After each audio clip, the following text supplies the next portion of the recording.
Barcelona DC.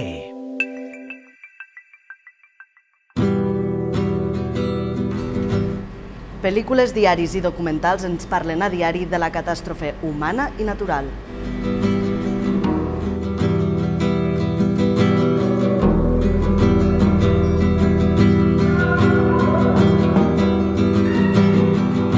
She leads the infatuation to silhouette's reflection, a light upon the gazing of someone who stands waiting.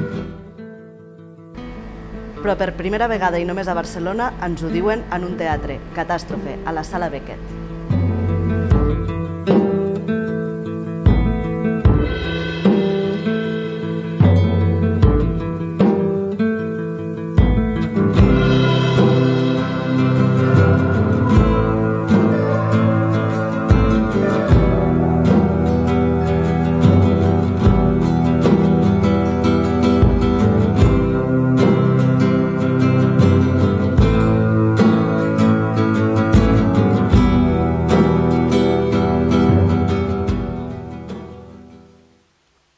Què és Catàstrofe? És un espectacle que, com el seu títol indica, es centra en les catàstrofes, no?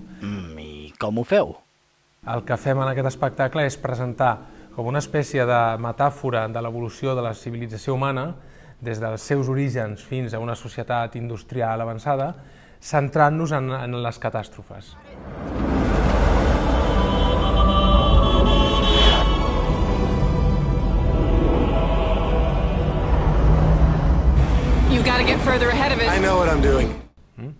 I ho fem a través de diferents tipus de catàstrofes.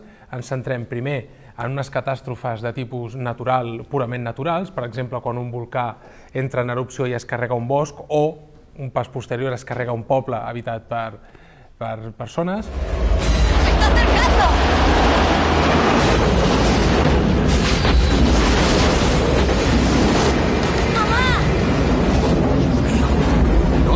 ¡No miréis atrás!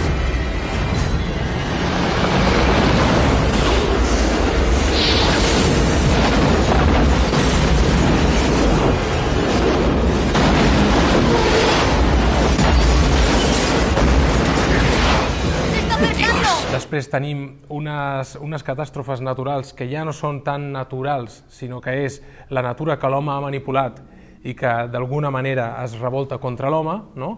I llavors aquí tindríem pluges àcides, marees negres, etc. I després un darrer pas, que són les catàstrofes humanitàries, les catàstrofes humanes, en les quals un dictador o un líder democràtic, és igual, incita el seu poble a anar a la guerra o a carregar-se en una altra, perquè és l'única manera d'aconseguir la felicitat i el benestar.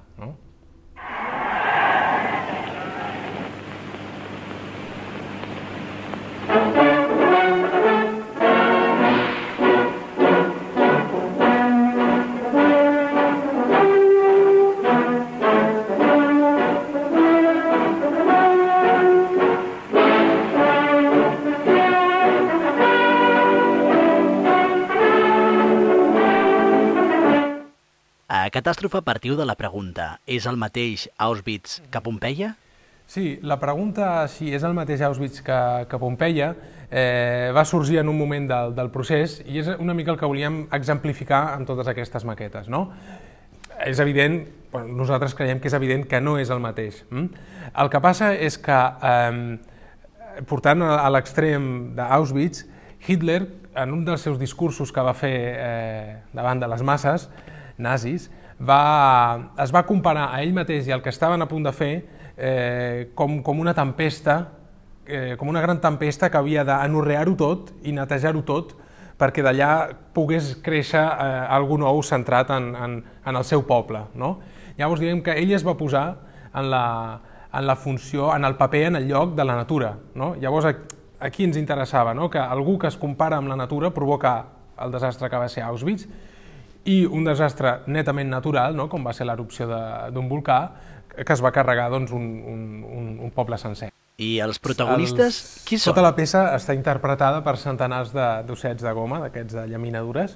Llaminadures que són actors. I bàsicament el que vam fer va ser, en lloc de pensar en posar aquesta història, aquesta faula que estàvem explicant amb éssers humans, amb persones, el que vam decidir va ser que ho faríem per fer-ho tot encara més divertit i alhora xocant amb el tema que estàvem tractant, no? Amb ossets de llaminadures. No? Els ossets, els ossos, en general la figura de l'os, en la tradició antropològica europea, estan molt identificats amb la figura humana. And I think you ought to know. I el públic forma part de l'obra? L'espectador està immers en aquest món que estem creant i d'alguna manera veu com una pel·lícula del que nosaltres estem aquí fent a les maquetes. Llavors, quan acaba la peça, normalment la gent el que té és molta curiositat de veure què és això que hem estat generant i venen sempre a tocar-ho tot i sovint el que acaba passant és que agafen un osset i se'l mengen. O una crispeta, perquè també és part de la dramatúrgia, les crispetes, doncs agafen una crispeta i se la mengen. Així us quedareu sense públic. No, continuaran venint. O com a mi aquests ja l'han vist, per tant, si no tornen...